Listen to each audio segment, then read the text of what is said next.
So let's go ahead and start with Minneapolis, where a group of protesters stormed the church during Sunday service.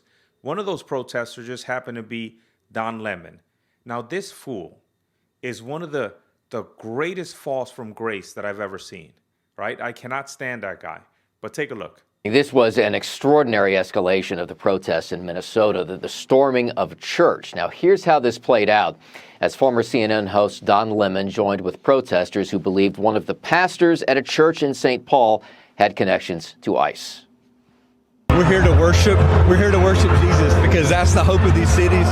That's the hope of the world is Jesus Christ. I want to be very respectful. Please don't push me, though. Now, I'm going to go ahead and stop that video right there. What do you guys see wrong with that video? He's asking the pastor not to touch him, but he's right in his face. If I was the pastor, I'd be doing a lot more than that to him. I'd be telling him to get the hell away from me, especially the condescending way that Don Lemon always asks his questions. He doesn't just ask them normally. He always has some type of insinuation to every question that he asks. But let me play a little bit more for you. We're here to worship Jesus. Yes. That's why we're here. Yeah. Okay, that's why we're here. Okay. That's what we're about. Don't you think Jesus would be understanding we're about and love these folks? We're about spreading the love of Jesus. But did you try to talk to them as a Christian? No one is willing to talk. Did you guys hear what the pastor said in the end? Nobody's willing to talk to him. And why do you think nobody's willing to talk to him? Because these people on the extreme left, they're not about talking. They're not about discussion. They're not about discourse. All they are is about violence. And we're not talking the moderate left. We're talking to people on the extreme left, because the people who are protesting right now, those aren't people from the left. These are the type of people that you cannot have discussions with because they don't want to hear it. All they want to do is create chaos and mayhem. And of course, President Trump took the opportunity to talk about the storming of the church as well as to discuss Don Lemon. And let me tell you, the president is spot on when it comes to talking about Don Lemon and the type of person that he is. Once again, his fall from grace has been one of the worst that I've seen ever in my life.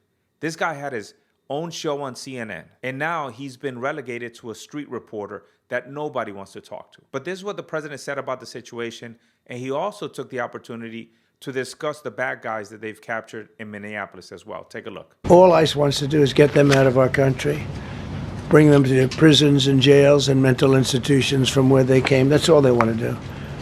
They're patriots, and they have to be abused by guys like Don Lemon, who's a loser, lightweight. I saw him the way he walked in that church. It was terrible. I have such respect for that pastor. He was so calm. He was so nice. He was just accosted. What they did in that church was horrible yesterday. Look at it. 24 convictions. 24 times convicted. They're not charges. These are convictions. So he comes from outside the country. Do you think he's going to be good here? He's convicted 24 times. He's going to be good here, right? It doesn't work that way. He's a man murderer. One of many. One of many. All they want to do is get him out. They want to take him out of our country. And we're met with paid agitators and insurrectionists, troublemakers. They're paid. Look, I completely agree with President Trump when it comes to these professional agitators. A lot of these people are professionals, and you can actually go on YouTube and you can see some YouTubers that have dedicated episodes just to pursuing and following these professional agitators, professional protesters.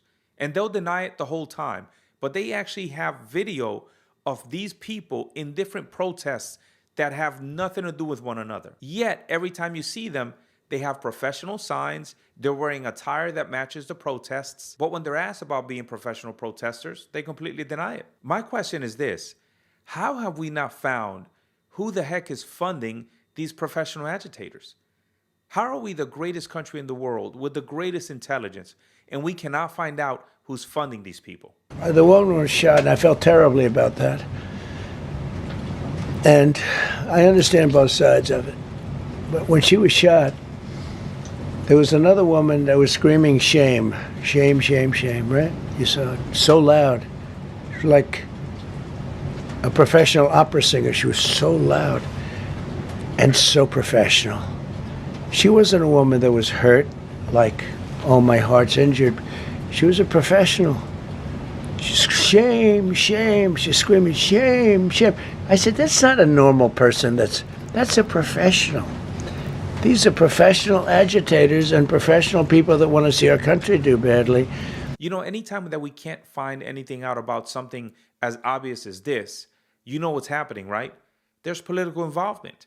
People are doing everything that they can to hide whoever is funding these things. And why do they do that? Because it benefits their party. That's why. And speaking of parties, the governor of Minnesota, Tim Walz, and Mayor Frye, the mayor of Minneapolis, have now been subpoenaed for obstructing immigration enforcement operations. And I completely agree with this take. Their rhetoric, their violent rhetoric, has absolutely enabled the people of Minnesota, has empowered them to obstruct law enforcement operations. That's not what true leaders do.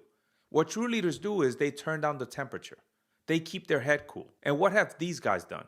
None of that. All they've been doing is inciting more violence with their political rhetoric. All this chaos, all this mayhem that's happening right now in Minneapolis, this could have all been avoided if the mayor had simply cooperated with ICE in their targeted operations. But it doesn't fit their narrative. They can't do it. They have to resist President Trump. They have to resist the Republicans in everything that they do. Here's more on that subpoena. And Hallie, we had a bit of breaking news as we were covering this news conference and the president was speaking. It sounds like subpoenas, from what we have reporting here at NBC News, subpoenas have been served at the offices of the governor of Minnesota as well as the mayor of Minneapolis. What more do we know about that? That's right, Tom. A slew of subpoenas now coming from the Department of Justice to officials in Minnesota, state and local as well, from the Minnesota Attorney General to the office of the governor there, the Minneapolis mayor, Jacob Frye, who has been very public, very front and center in this. We can pull it up on screen. You can see the list of subpoenas there, according to a document reviewed by NBC News and a person familiar with the investigation. The subpoenas, according to the DOJ, are that related to this idea that Minnesota public officials, according to the Trump administration, conspired to impede law enforcement during immigration operations there. We already have a response now from the office of the Minneapolis mayor, from Mayor Frye, who's suggesting that the federal government is weaponizing its power to try to intimidate local leaders for doing their jobs, going on to say that every American should be concerned. He says we shouldn't have to live in a country where people fear that federal law enforcement will be used to play politics or crack down on local voices they disagree with. Look, these politicians in Minnesota are absolutely crazy. They're talking about weaponization? Really?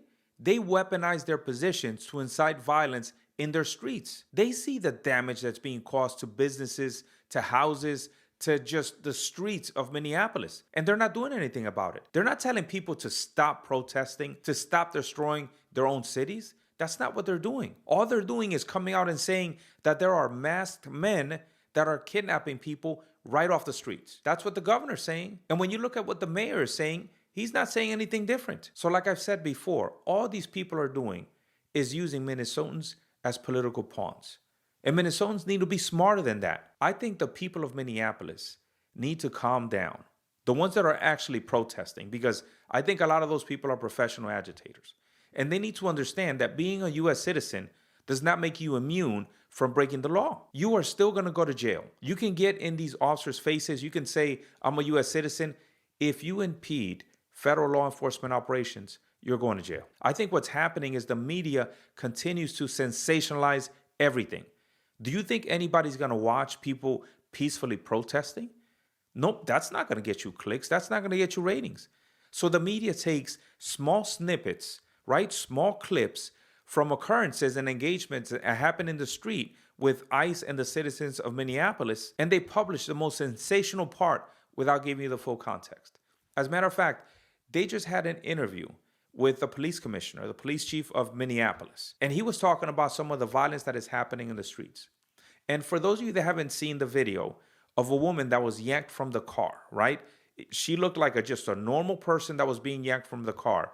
But you've got to understand the whole story. Take everything into consideration before you start passing judgment. Because what I'm going to do right now is I'm going to show you exactly what happened before this woman started getting yanked out of her car. I want you to pay particular attention to how many times the federal law enforcement officers, the ICE officers said, continue to move. You're blocking traffic. Continue to move. Go. They first started telling her to move. Then they started yelling at her to move. Then they started signaling for her to continue moving, and she didn't move. So what did they do? They yanked her out of her car, and they arrested her. And now she's suing the government. Take a look at the video and pay attention to the things that I just mentioned. We did look into this story. 6 days after and 2 blocks away from where Renee Good was killed, Alia Rahman, a U.S. citizen, was trying to get to an appointment at a traumatic brain injury clinic when she came upon ICE officers who were blocking traffic after arresting 4 people.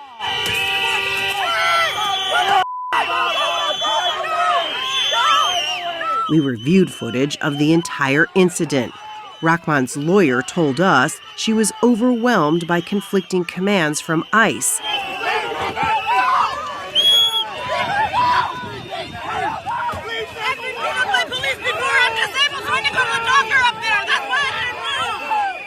In the chaos, you can hear her say she is disabled.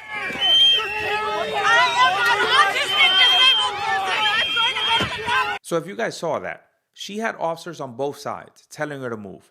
They weren't just verbally saying it.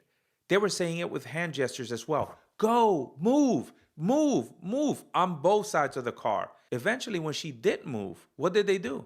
They broke the window, they yanked her out, and they arrested her. Yet what you saw in the media was not that.